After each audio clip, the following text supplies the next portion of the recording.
Hey, you got it. Nice going. That's great. Thank you.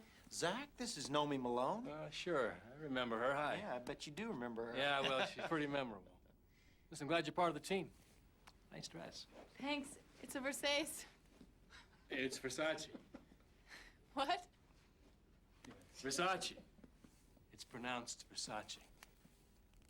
Oh. You got great taste. You look beautiful. Thank you. Yeah. Okay. Girls, Right, up to the ceiling. Yeah?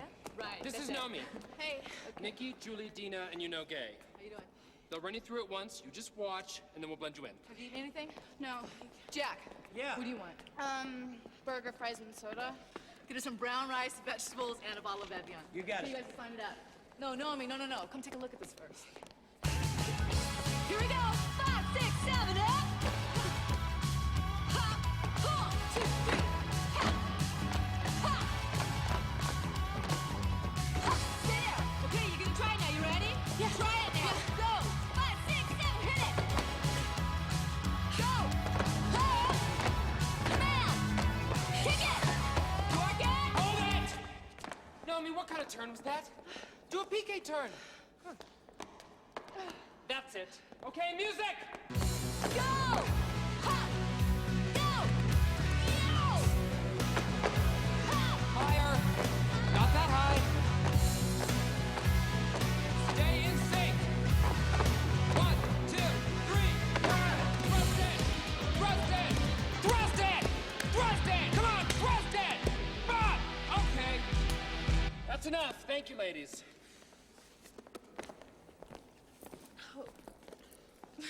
Good job. Gay, work with on her turns. I'm worried about her balance. All right. How long do you think it'll be before I can do the show? You're starting tonight.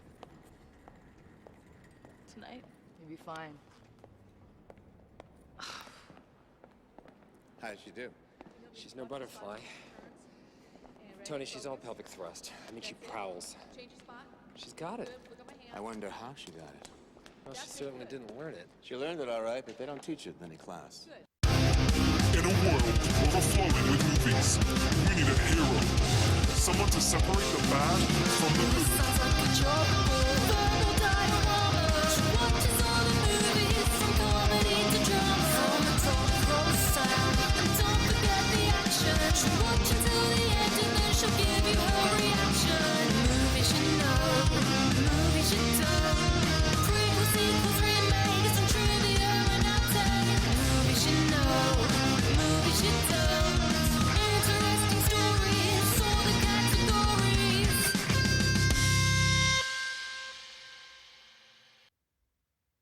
Hi everyone, I'm Emma and welcome to Verbal Diorama episode 312, Showgirls.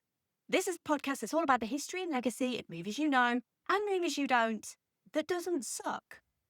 Welcome to Verbal Diorama, whether you're a brand new listener to this podcast, whether you're a regular returning listener, thank you for being here. Thank you for choosing to listen to this podcast. I am so happy to have you here for the history and legacy of Showgirls. And if you are a regular returning listener, thank you so much for continuing to return to this podcast, to support this podcast, and it genuinely means so much to have you back with us. And if you're a brand new listener, well, there's a lot of episodes for you to catch up on, so hop to it. This again has been one of those episodes that I've wanted to do for some time, and I've always held off doing it because I wanted to give it the attention it deserved. And last month, the month of August, I specifically wanted to focus on female-fronted movies. I did episodes on Black Widow, Red Sonja, Barbie, and also a special episode on my favourite, Pride and Prejudice. And this episode was originally supposed to come out in August. But I got ill in July, and then everything was pushed back a week. And so it just kind of plopped into September. But out of all of those, this movie is the most notorious. It's the biggest flop, and it's also the most divisive. This is one of those movies where if you mention the name Showgirls to someone, they're either going to turn around and say they love it because it's a camp cult classic, or they're going to say, oh, I really don't like that movie. That movie is rubbish, so over the top. But I think that's kind of the point. Whether you love it, hate it, whether you think it's a satirical masterpiece, or the biggest pile of doggy chow poop there is, there are bad movies and there are bad movies. Showgirls ostensibly isn't a good movie, so you could say it's bad. However, the difference between a bad movie and a bad movie is one is forgettable and one is not. Showgirls is never boring, never tedious, and never ever forgettable. I hope you like this episode. I bought it at Versailles. Here's the trailer for Showgirls. So what are you going to Vegas for? You gonna win? I'm gonna dance. There's a spot open in the chorus line. We're auditioning tomorrow morning. I think you should try out. I got an audition! Okay, ladies, I got one interest here, and that's the show. I don't care whether you live or die. I want to see you dance, and I want to see you smile. I can't use you if you can't smile. I can't use you if you can't show. I can't use you if you can't sell. From the creators of Basic Instinct, the last time they took you to the edge. This time, they're taking you all the way. We take the cash, we cash the check, we show them what they want to see. You got more natural talent when you dance than anybody I've ever seen. She's going down to the Stardust. She's gonna be in the show. Right? If someone gets in your way, step on them. It's not fair. It's not about fair. It's about power. You're a stripper, don't you get it? I'm a dancer. She's dazzling, she's exciting, and she's what Las Vegas is all about. The passion is real. I could fall in love with you. The desire is intense. You can't touch me, but I can touch you. I'd really love to touch you. And the show is about to begin. Showgirls. Leave your inhibitions at the door.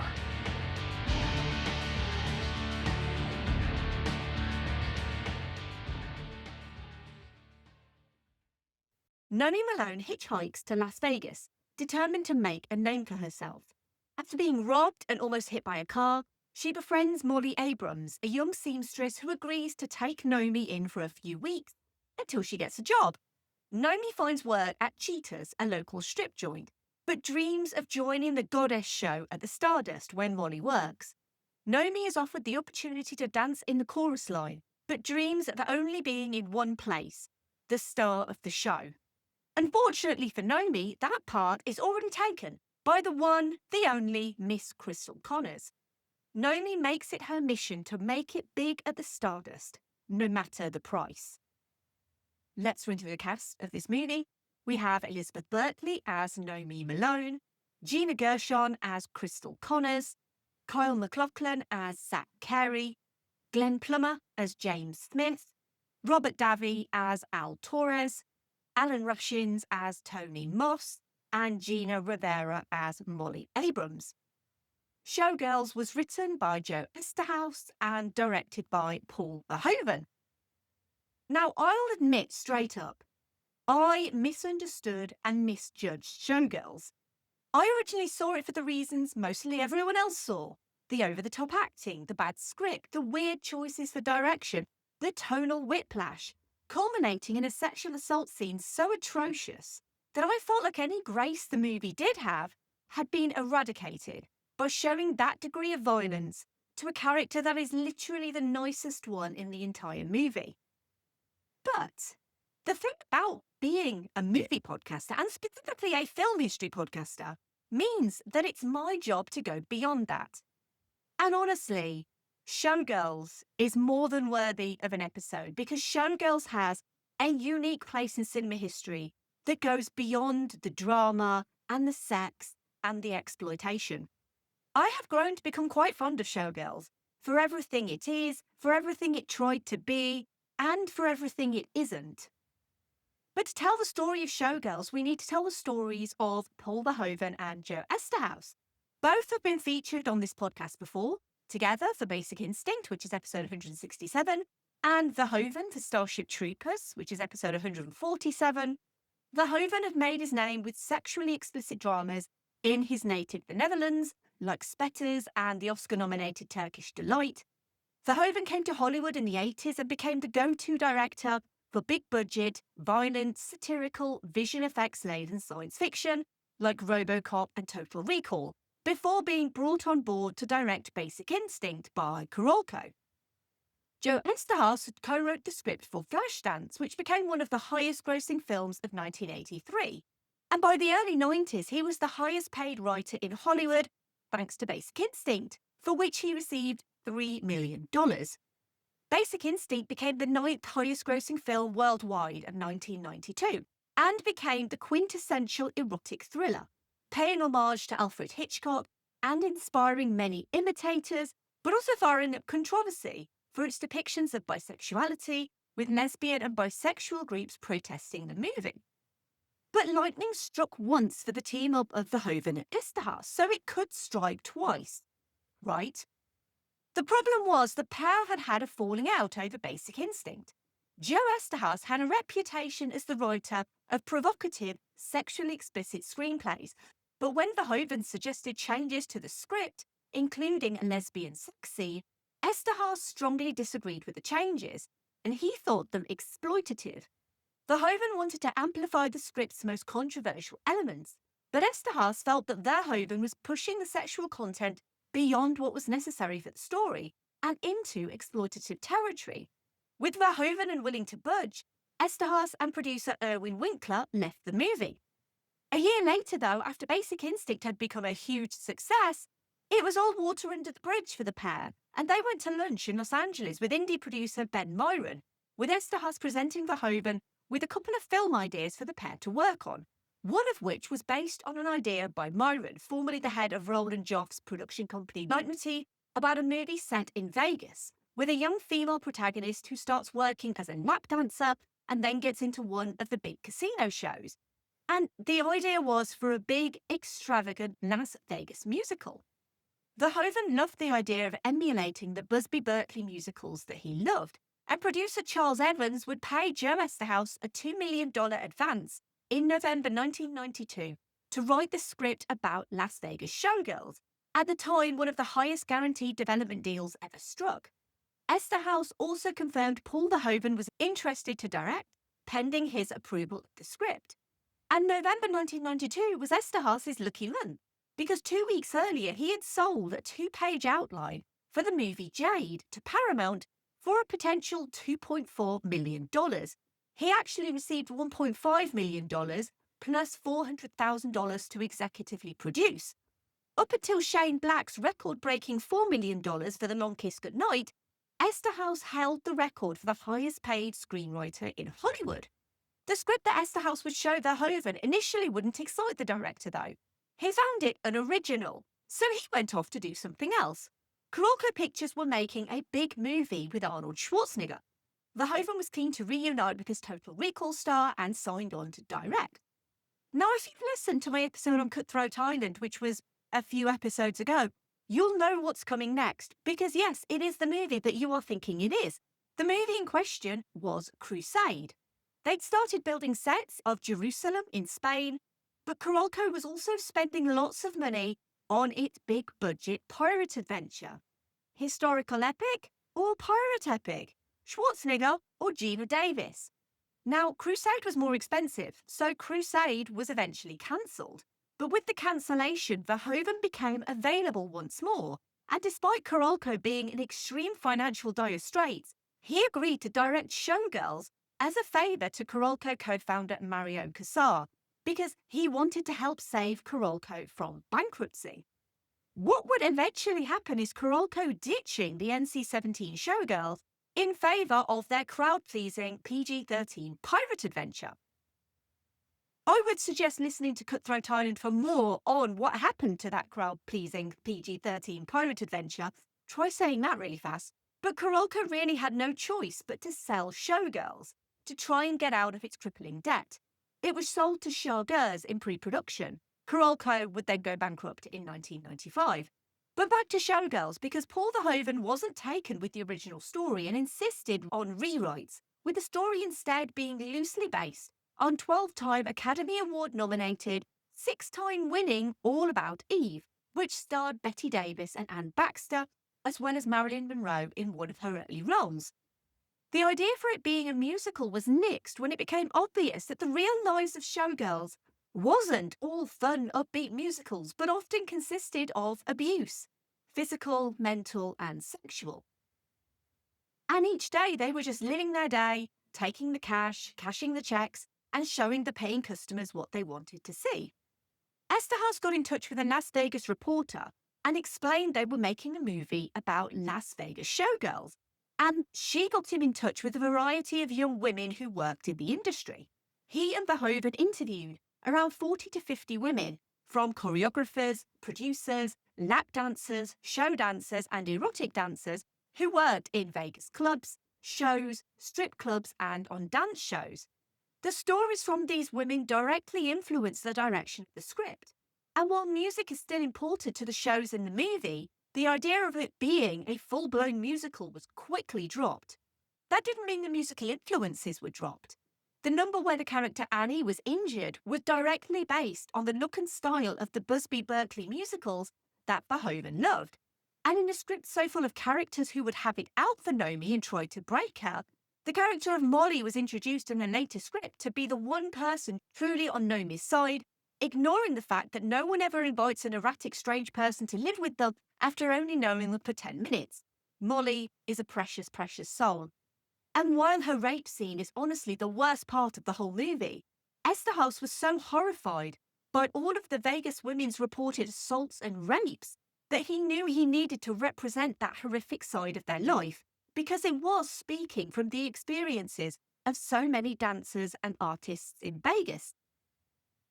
And here's the thing, I've been to Vegas. Yes, it's brightly coloured, vivid, loud, and it gives everything you could possibly want or need. And families do holiday there with children. But there is a blatantly obvious adult side to Vegas. It's apparent as soon as you get out onto the streets, with the vans advertising strippers, the sex workers huddled in the corners of casinos, and the leafleters smacking their leaflets on their hands to entice you to take one. They can't give them to you, but you can take them. And they are usually advertising nude dance shows. Bear in mind, it has been 15 years since I went to Vegas, so it may be different now. But that's the side of Vegas people who watch movies don't usually see. And Showgirls is at least attempting to expose that side of the city. After doing all this research, Eszterhas went off to write a script in Hawaii. He admits to being a bit high on marijuana at the time, but he crafted a story about a gritty and ambitious woman who wants to become an A-list stripper in Las Vegas. Eszterhas imagined a gritty and grounded film based in the real-life experiences of the various women he'd met. Verhoeven obviously viewed it slightly differently. He wanted to make a satire of the entertainment industry, with his previous movies like Total Recall and RoboCop being extremely violent, and this movie in particular showing that we, as a film-going public, seem to be fine with violence on screen, but not with sex and nudity, and to explore why that was. Verhoeven ended up deferring 70% of his $6 million director's fee, depending on if the film turned a profit or not. And many of the movie's weirdest and most criticised parts were based on those real-life experiences, from ice cubes on nipples and even the doggy chow conversation. One of the dancers Eszterhas interviewed was struggling for money and would eat dog food just to be able to eat. But once the script was finished and everyone was remotely happy with it, they had to start casting, and any actress who wanted the lead role had to be many things. They had to be in their early 20s, be able to act and dance, and be okay with full frontal nudity, and not just a fleeting glance of full frontal, but be almost constantly full frontal nude. Verhoeven specifically wanted someone A-list. An incredible list of big-name actors auditioned for the role of Nomi, including Pamela Anderson, Drew Barrymore, Denise Richards, Angelina Jolie, Jennifer Lopez, and Charlize Theron. Theron was turned down for the role, which in hindsight was probably a good thing. Richards was instead cast for Verhoeven's Starship Troopers. Barrymore turned the role down due to the excessive nudity, And the name on the mirror at the Stardust that's ripped off in favour of Nomi is Drew, presumably in reference to Barrymore. Jennifer Lopez's failed audition for Showgirls would lead to her getting her flowers for Hustlers 24 years later, as would Pamela Anderson for The Last Showgirl. Producer Charles Evans would be responsible for finding the then 22-year-old Elizabeth Berkley. Fresh off her starring role in teen sitcom Saved by the Bell, she had impressed producers of that show enough in her audition for the role of Kelly Kapowski that they created the character of Jessie Spano just for her. Berkley had heard of the role of Nomi, but her agent wasn't happy for her to audition and advised her not to do it. Berkley felt a connection to the character and personally called Evans, introduced herself as Nomi, and auditioned for him. Evans was so impressed he recommended her to Verhoeven, who was impressed by her confidence and the fact she told Verhoeven his search was over and she was their Nomi. Verhoeven had struck gold with an unknown Sharon Stone for Basic Instinct, and lightning can indeed strike twice. Berkley even conducted her own research, visiting strip clubs in Los Angeles, Las Vegas, and New York, and interviewing strippers at venues like Stringfellows, Palomino, and Scores. Despite resistance from her agent, Berkley met with Verhoeven again, and she was hired as Nomi. Interestingly, Verhoeven had never seen Saved by the Bell prior to casting her, and admits that he probably should have, because casting her in a part so different to how audiences knew her likely affected not only the box office for the movie, but also Berkley's own reputation. But this is a movie where the men in charge on screen have no concern for any woman's reputation, so why should the ones off have it, right? Berkley would go on to sign with Creative Artists Agency and begin an intensive 12-week rehearsal period with choreographer Marguerite Derricks and the dance ensemble hired for the film. During this preparational phase, she ran into Demi Moore at one of the clubs in Los Angeles, where Moore was conducting research for her role in Striptease. And obviously at the time, Demi Moore was one of the biggest names in Hollywood. But you also have to understand that this was a pretty good role for a young woman at the time. Every young actress in Hollywood had tried to get this role. Berkley's mother was certain that her daughter would get an Oscar nomination. And that sounds silly to say in retrospect, but it genuinely seemed to Elizabeth Berkley that this was going to be a breakthrough for her acting career. And it's also safe to say she would be totally unprepared and blindsided by what would happen to her after the release of this movie.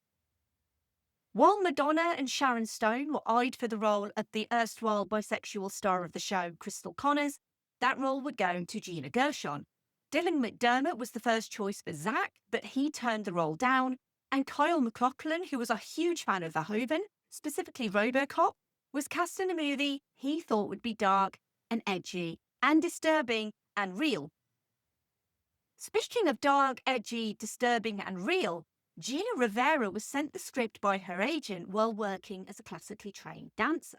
She thought it would be a drama like Basic Instinct, but set in Vegas. She was supposed to audition for the role of Crystal, but as an Afro-Latina actor, she knew the casting director would never cast a woman of colour as the co-lead, so instead she read for the part of Molly, aware of the black best friend trope. She was cast as Nomi's only true friend, and while Rivera rarely speaks about the movie, she mentioned in an interview with Yahoo for the 25th anniversary that filming was a mostly joyful experience, with wild nights out in Reno, and relished the opportunity to work with Paul Verhoeven, a director she initially admired. To this day, Rivera has only seen Showgirls once, at the film's 1995 LA premiere, and she purposely left during the rape scene. She found the scene incredibly traumatic to film and ended up shooting for 9 hours in a deeply unpleasant and painful experience that left her bruised and vulnerable. Even as the film became embraced as a cult favourite, she purposely remained on the sidelines, declining to appear at public events or even discuss her experience in the press. She claims she would never have taken the movie if she understood the ordeal she would have to go through. Verhoeven wanted the scene to feel raw and brutal. He directed the male actors, encouraging them to be rough and overzealous with Rivera, which led to William Shockley, playing Andrew Carver, accidentally hitting Rivera on camera. Her jaw was injured and remained so for years afterwards. Shooting for Showgirls started in Nevada in October 1994 and lasted 4.5 months, finishing in March 1995. It was shot at the Luxor Casino, the former Riviera Hotel and Casino, which was demolished in 2017, and the former Stardust Hotel and Casino, the Forum Shops at Caesar's Palace, as well as using the exteriors of the real Cheetah's Topless Club. Everything else was filmed in LA on a soundstage. The Stardust was closed in 2006, but interestingly, Saved by the Bell Wedding in Las Vegas was also filmed at the Stardust at around the same time. And Jesse Spano did make a brief cameo in that TV movie. Berkley had commitments to Showgirls, but managed to film a small cameo for her Saved by the Bell colleagues. During this time, Berkley reportedly danced for up to 16 hours a day, often either completely nude or partially nude, 7 days a week, and she also reportedly never used a body double. Considering this is a movie known for its full frontal nudity and barrage of bare breasts, it also contains some incredible costume design, including the fringed leather jacket and high-waisted jeans worn by Nomi when we meet her hitchhiking. The stage looks dripping in crystals, and of course the iconic black mini Versace dress. The costume designer was Ellen Moroznik, who also worked on Basic Instinct and Fatal Attraction, as well as Speed. I'm sure that won't come up in a bit.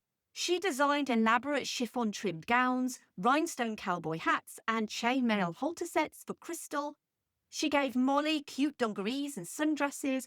Moroznik and her team visited Vegas before filming started to get an idea of what people in the city wore, and noted how gritty the city felt. They took inspiration from early 90s Versace, creating elaborate jeweled see-through body stockings, and even then Verhoeven thought they were too covered up and ripped the body stockings up. Versace actually refused to supply the black dress.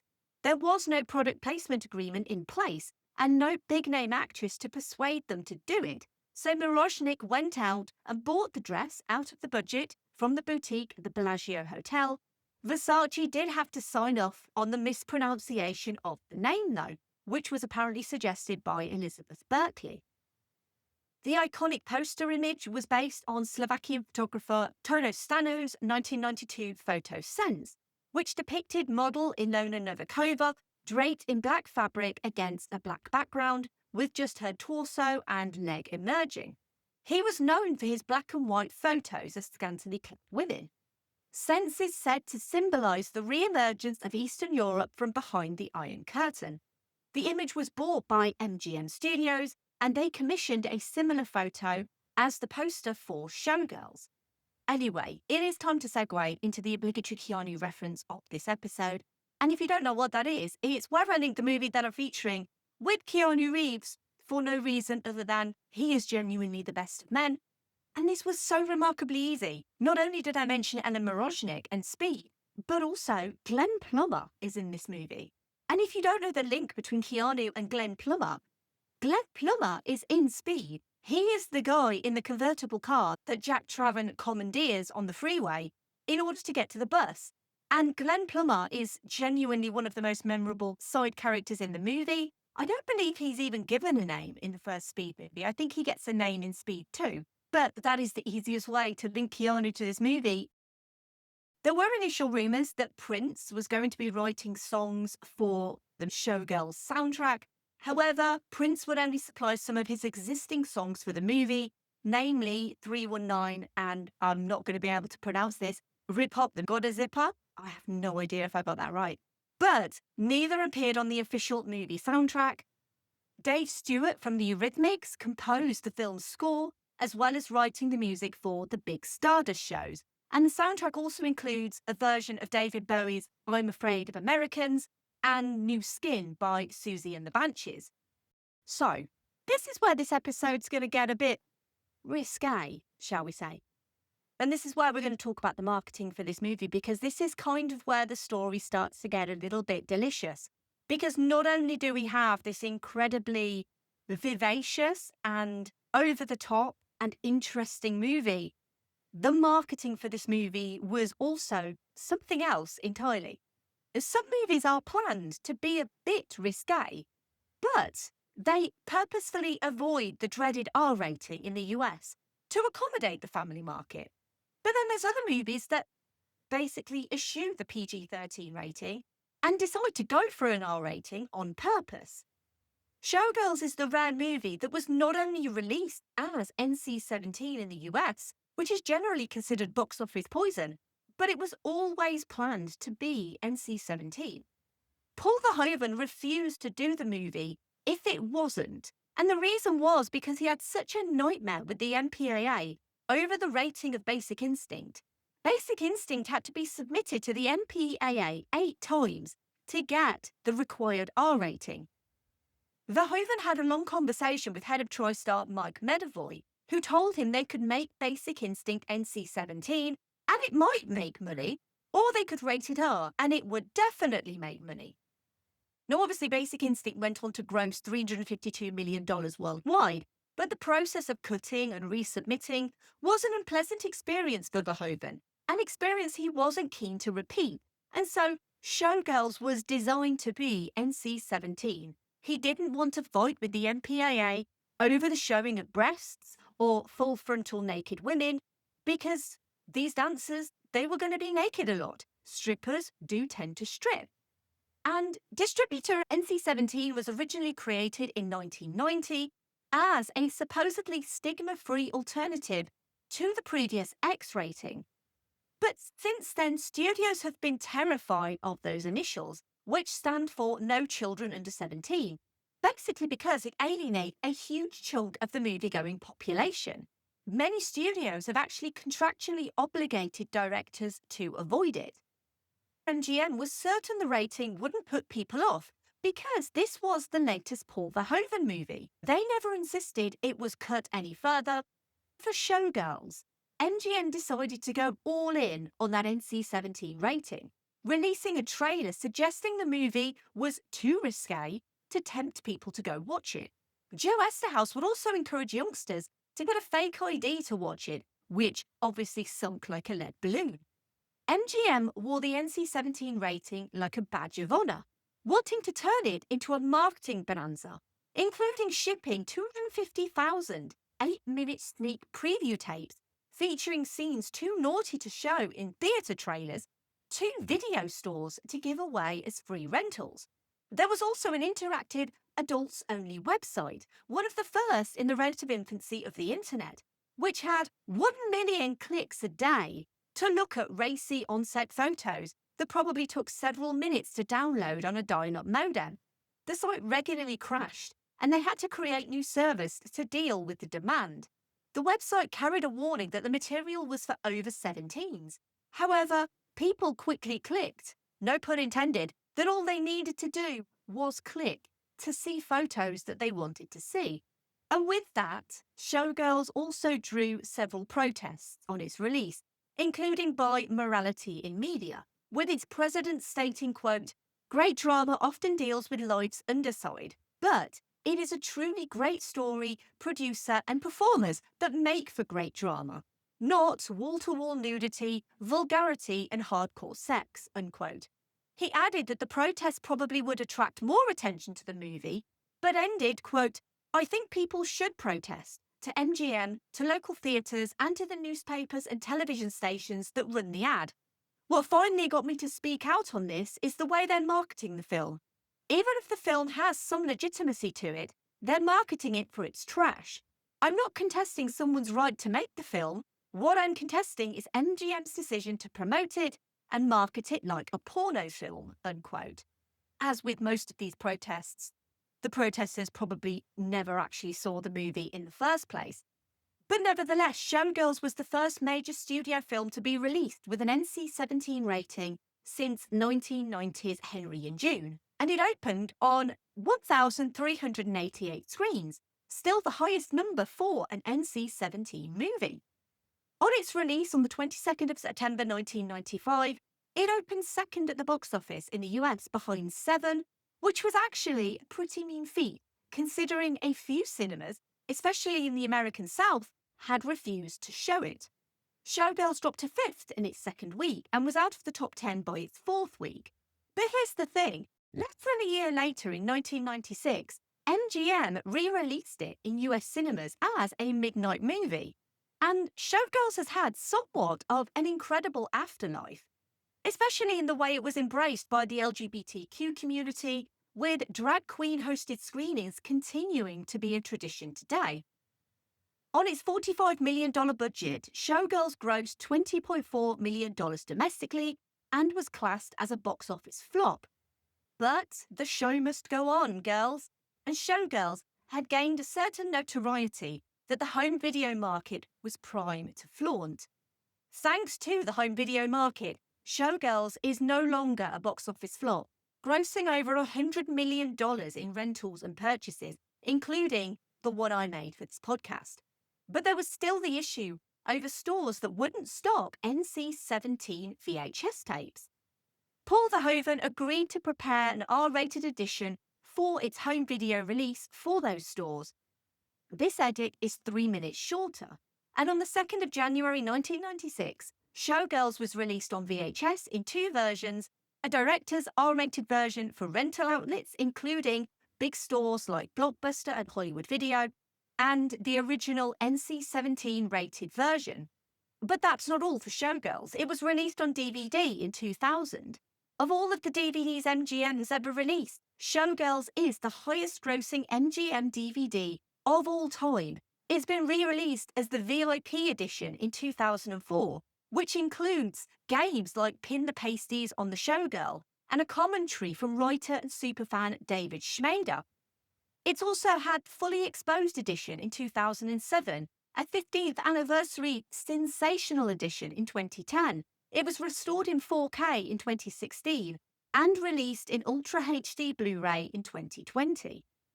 Now, critics were not kind to Showgirls at the time of its release.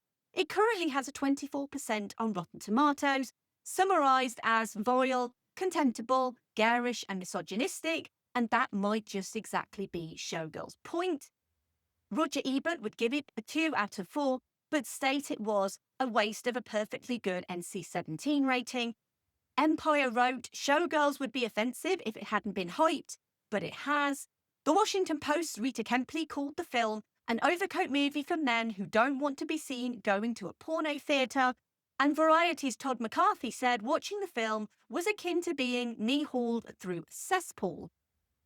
For a movie, I understand not liking something, but really, dramatic much? Did you study film criticism at the Nomi Malone School of Overreaction? It was no time at all, though, before people did find a way to enjoy Showgirls. In her review of the film, the New York Times' Janet Maslin suggested Showgirls was an instant camp classic, and it's worth noting that many of the reviews on Rotten Tomatoes are actually fairly recent reviews. It is also worth adding that Showgirls was the winner of a then record 7 Golden Raspberry Awards, from a record 13 nominations, which still stands, including Worst Picture, Worst Actress for Elizabeth Berkley, Worst Director for Paul Verhoeven, Worst Screenplay for Joe Eszterhas, Worst New Star for Elizabeth Berkley, Worst Screen Couple for any combination of 2 people or 2 body parts, and Worst Original Song, Walk Into the Wind. Paul Verhoeven surprised everyone by appearing in person at the Razzie ceremony to accept his award for Worst Director.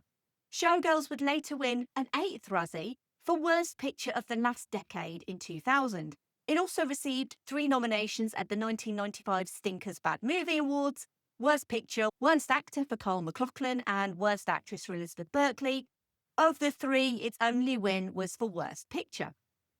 There was a sequel to Showgirls, written, produced, edited, and directed by Rena Riffel. Rena Riffel starred in Showgirls as the character Penny/Hope, the new girl who starts at Cheetahs and who ends up dancing with the character of James after Nomi turns him down. At the end of Showgirls, Penny and James are engaged and expecting a baby. The sequel follows Penny as she relocates to LA.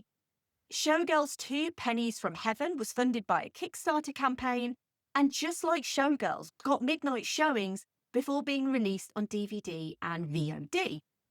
The 2019 documentary You Don't Know Me by director Jeffrey McHale doesn't shy away from Showgirls' issues, but also provides a space for the movie to be revisited and reevaluated outside of the toxicity of its release.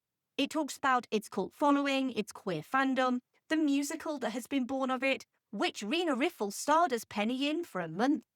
It's a fun documentary that really shines a light on how it feels different 30 years later, how Elizabeth Berkley will always be associated with it, but how she has actually turned a corner on it, and just how much positivity is out there for the movie.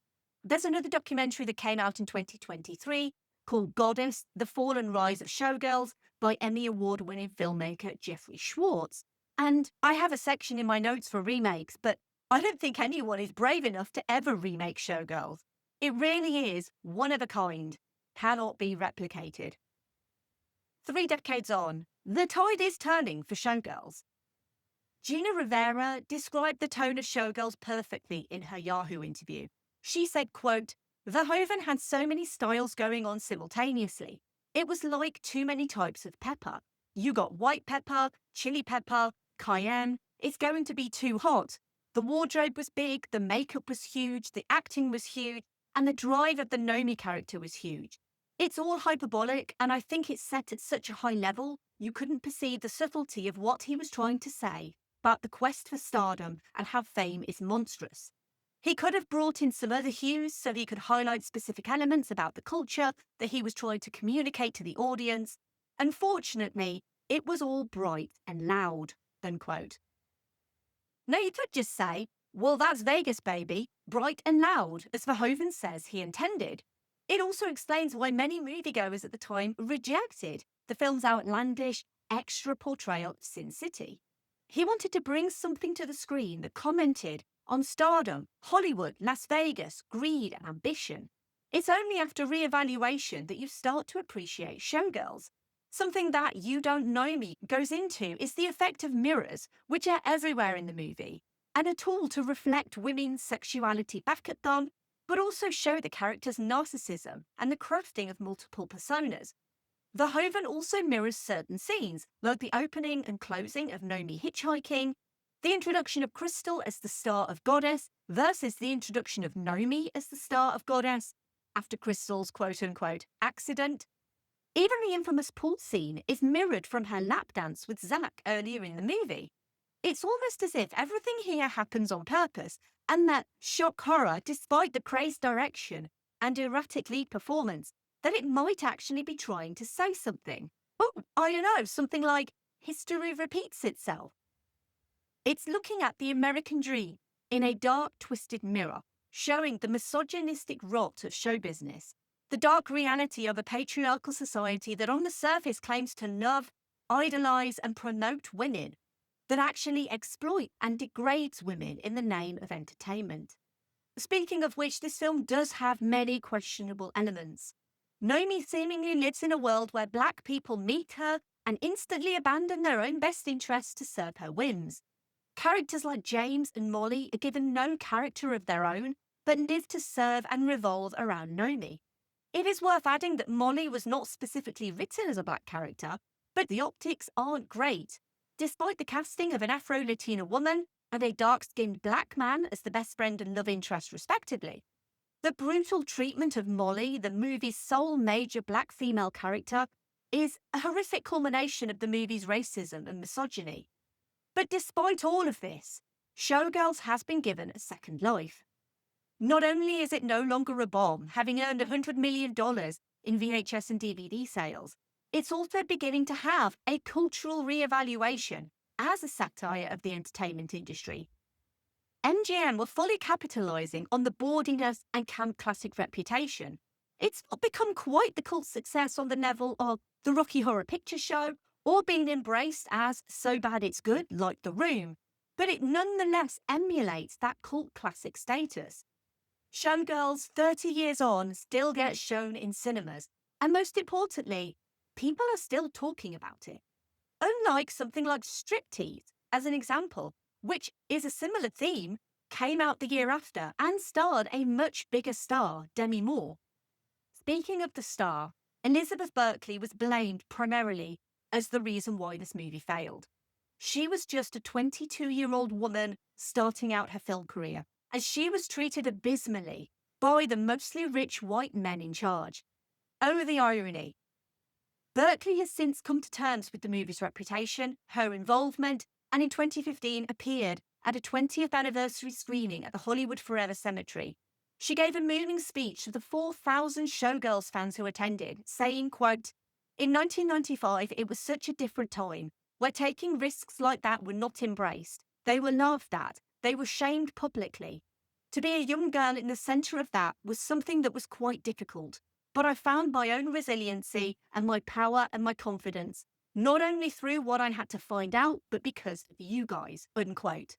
In March 2024, Berkley received 3 standing ovations and a sold-out screening to 1,200 fans at the Academy Museum's David Geffen Theatre. She would say, quote, "Showgirls really pushed the boundaries at the time that have now been embraced. Not misunderstood, but truly embraced. And I'm so grateful that the film has found its way not only into your hearts, but especially the LGBTQ community. You stood by the film, you always believed, as did I, and for that I'm eternally grateful," unquote. She also joked that she was finally thanking the Academy Museum.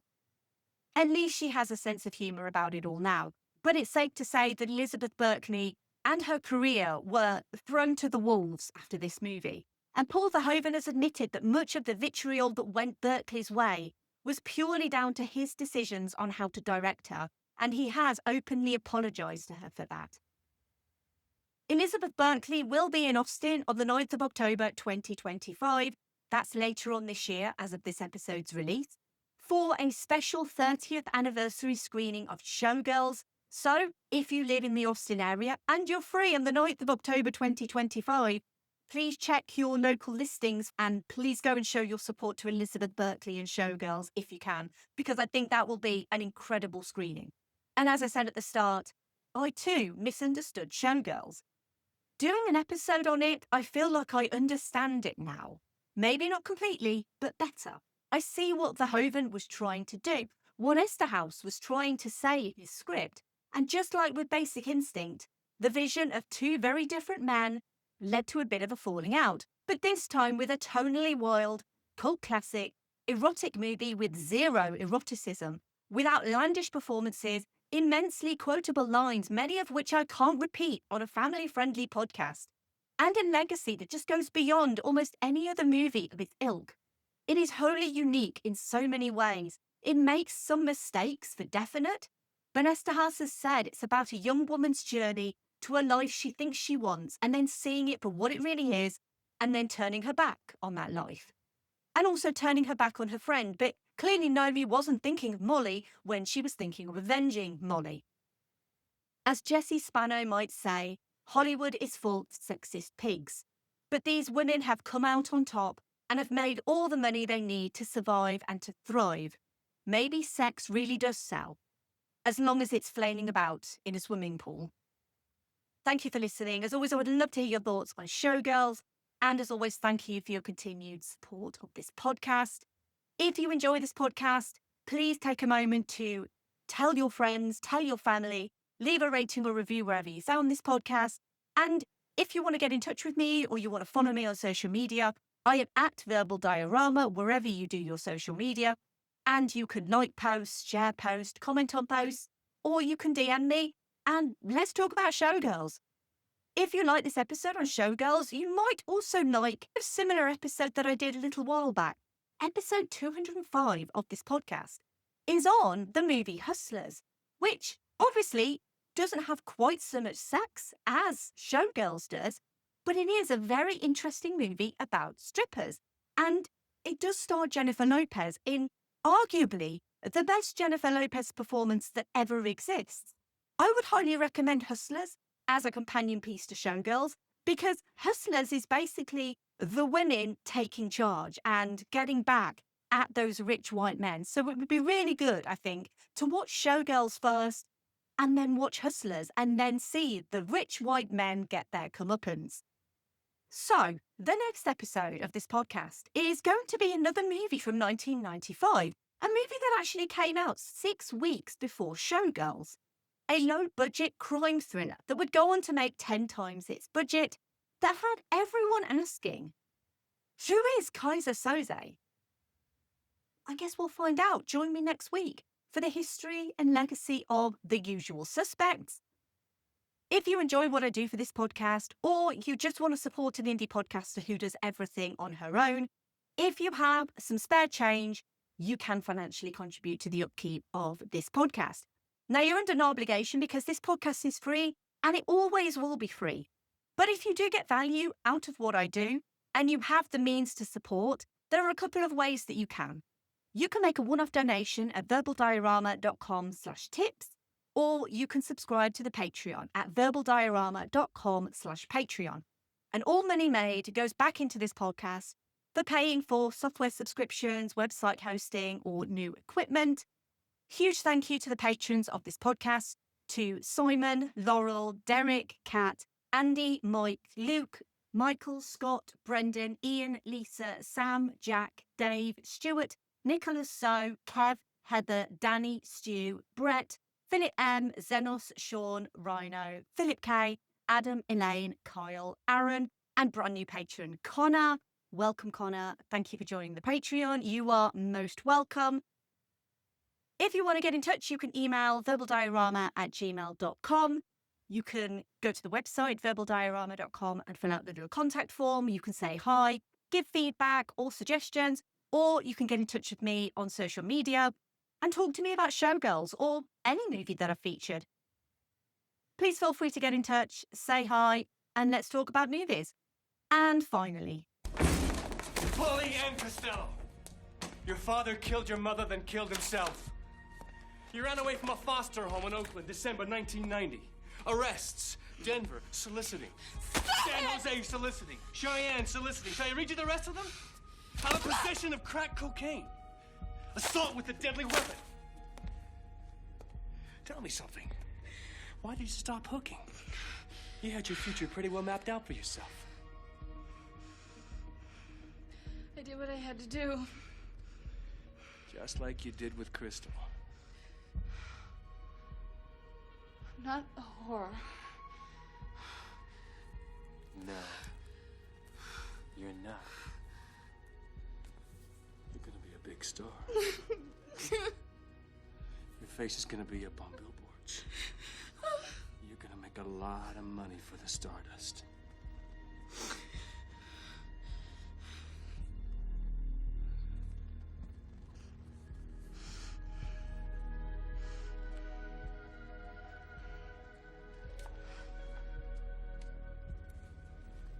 You're not gonna let him get away with this. Andrew Carver is at the Paradiso this year, but he might be at the Riviera next year or the Stardust the year after that. He's part of a team. So are you. What about Molly? You like her, I'll make sure he gives her enough money. She can have a dress shop. Tell me something. What did you charge? Hooking.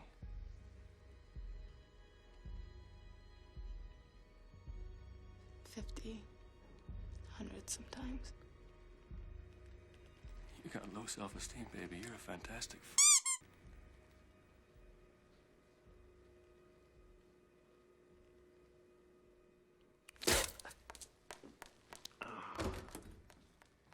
I was paying you a compliment.